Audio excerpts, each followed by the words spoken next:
Hello friends, how are you doing? And in this quick tutorial I will show you how you can enable performance mode or game mode in Realme 8 Pro or Realme 8 Pro 5G. So before just starting this video, if you are first time on my channel, just don't forget to subscribe and also press the bell icon.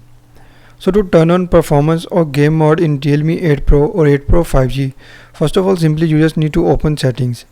So first just tap on settings and follow every step as I'm showing you in this video.